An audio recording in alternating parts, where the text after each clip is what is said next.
na mifumo ya upepo kwa siku ya kesho inatarajiwa kuvuma kasi ya kilomita 20 kwa saa kwa ziwa Tanganyika, ziwa Nyasa pamoja na ukanda wa pwani ya kaskazini, na kasi ya kilomita 30 kwa saa kwa ziwa Victoria pamoja na ukanda wa pwani ya kusini.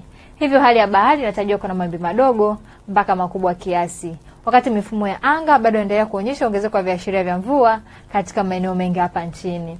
Na mamlaka ya hali ya hewa Tanzania inatoa angalizo la uwepo wa vipindi vifupi vya mvua kubwa.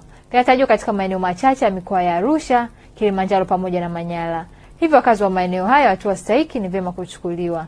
Na hali ya joto bado inaendelea kutarajiwa katika maeneo mengi hapa nchini, na kiwango cha juu cha joto kinatarajiwa kwenye nyuzi 34 katika mkoa wa Dar es Salaam.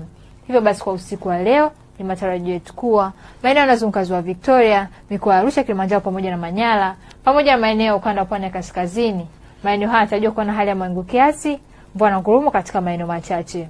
Mikoa ya Kigoma, Katavi pamoja na Tabora, maeneo haya yanatarajiwa kuwa na hali ya mawingu kiasi, ngurumo za radi katika maeneo machache. Mikoa ya Singida pamoja na Dodoma, maeneo haya yanatarajiwa kuwa na hali ya mawingu kiasi, mvua katika maeneo machache. Wakati maeneo mengine ya nchi yanayosalia, maeneo haya yanatarajiwa kuwa na hali ya mawingu kiasi na ukavu kwa ujumla. Lakini kwa hapo kesho ni matarajio yetu kuwa mikoa ya Singida pamoja na Dodoma, maeneo haya yanatarajiwa kuwa na hali ya mawingu kiasi, mvua katika maeneo machache pamoja na vipindi vya jua.